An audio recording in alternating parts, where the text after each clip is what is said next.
something here that I can find. Scott Nasso says he's been in survival mode ever since his wife died 2 years ago, locked in a legal battle over grandparents' rights with his late wife's parents. This is about parents' rights. Being a grandparent doesn't give you inherent rights to your grandchildren. Scott's wife, Sherry, was diagnosed with breast cancer, enduring rounds of chemo and radiation. After they thought she was in remission, the two got married and had a little girl named Layla via surrogacy. In 2023, Sherry started feeling unwell again. Her parents kept telling her her symptoms were related to Prozac withdrawals. I'm a layperson, I'm not a doctor. I believed it. I know she believed it. I really thought that was it. Court records show text messages between Sherry and her parents, Gila Korshand and Siavash Garishi, both doctors. When Sherry complained about her symptoms, they told her she didn't need to see another doctor. She needed to wait it out. Scott says he believed his in-laws at first, but thought Sherry needed a second opinion anyway. After meeting with a friend's father who was a neurologist, Sherry went to the ER. She had brain surgery, and it was a 4.2 approximately centimeter brain tumor, so about the size of a golf ball. Now, they did surgery, and she came out of surgery in a coma. She died 11 days later. The day she died, you saw her parents do something that troubled you. Yeah. What was it? Sherry's parents had Layla pinned on the ground. Sherry's mother had her pinned by her shoulders, and Sherry's father had one hand on her chest, and I know now was a syringe of prednisone that he shot down her throat. In court, Siavash said he was treating Layla for croup. He said that as Layla's pediatrician, he didn't realize he needed to have Scott's permission to treat her. By that summer, Scott decided he did not want them visiting Layla anymore. Their reaction, swift. What was your reaction when you got served with, we want to exercise our grandparent rights? The one thing I'll say on the grandparents' rights thing, it's they're petitioning for visitation because grandparents don't have these inherent rights to visitation. A judge gave the grandparents temporary supervised visits. Those visits were initially paused during a Department of Health investigation into Siavash. Scott refused to restart the visits later. The judge.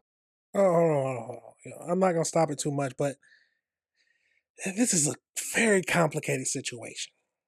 Do you think he's wrong for wanting to stop the grandparents' visitation rights? At the end of the day, it's his child. Let's keep going. Judge ultimately deciding in Scott's favor. That decision hanging on a key piece of evidence, ironically, Sherry's parents provided, a secretly recorded tape where Scott lists his concerns to some family friends. I said, are you here to spy on me? Are you here to record me? No, we're not. Yeah, as it turned out, they were. Did Layla ever ask to see her grandparents? Layla has never asked. No. And what would you tell her if she did? When she gets older, that's going to be obviously going to be a conversation we're going to have. Now, the custody judge did not find Sherry's parents caused her death, and there's been no malpractice determination. We should note that the day after Sherry died, her father closed his practice and her mother resigned. Both let their medical licenses expire.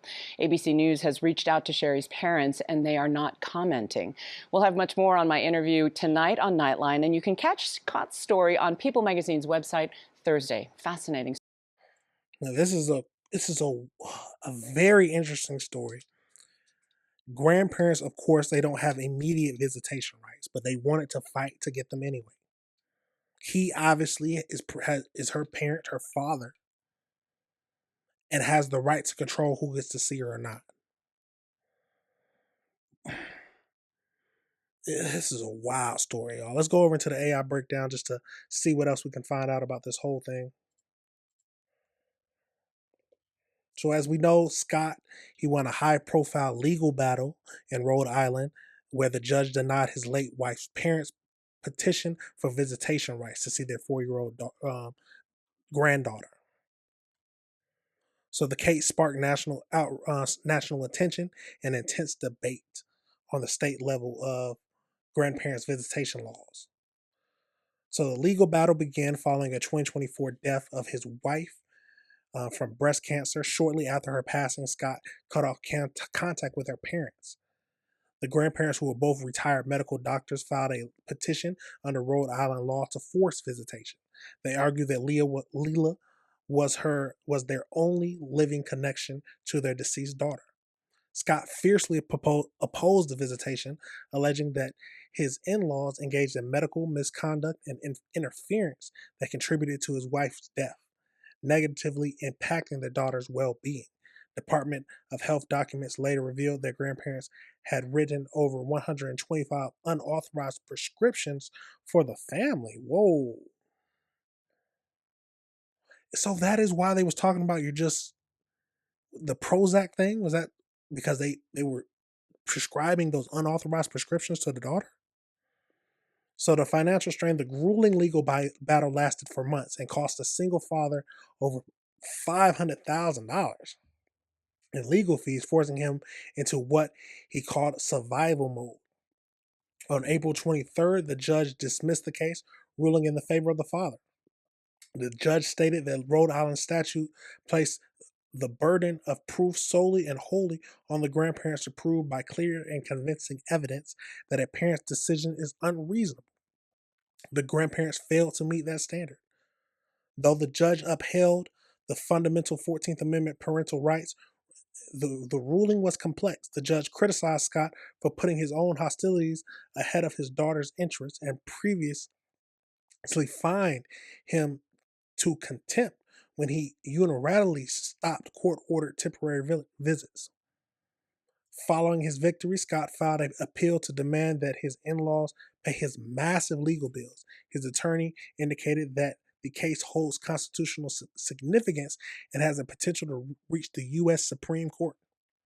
Speaking out on a platform like ABC Good Morning, he emphasized that being grandparents is a privilege, not an inherent legal right, and that didn't supersede the parent's choice. Now, do you think that he was overreacting? Now, of course, it's a dealing with a dying daughter as a parent and a doctor. I can't imagine what you're going through, but also dealing with a dying wife and the mother of your child is something even harder to think about.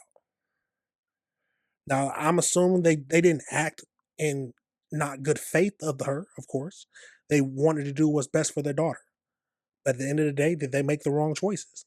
Most likely. Especially when it says that they ended up doing the written over 120 unauthorized prescriptions for the family. That couldn't all be for her. They were abusing their medical licenses.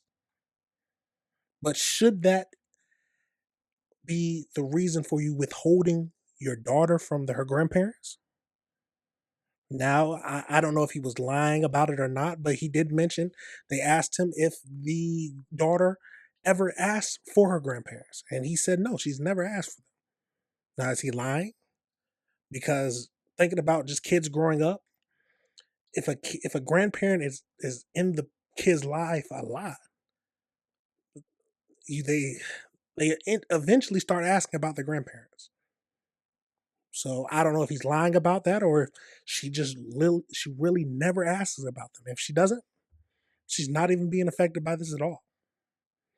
But let me know your thoughts on that situation, y'all. Let me know if you disagree with anything I said. That's a crazy case. And it says that it's a possibility that this case could make it all the way up to the Supreme Court.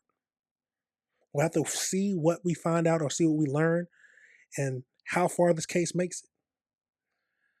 But it's a tragic situation no matter how you look at it.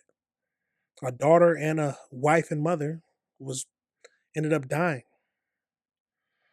And that's always hard to deal with. But let me know your thoughts, y'all. Let me know if you disagree with anything I said.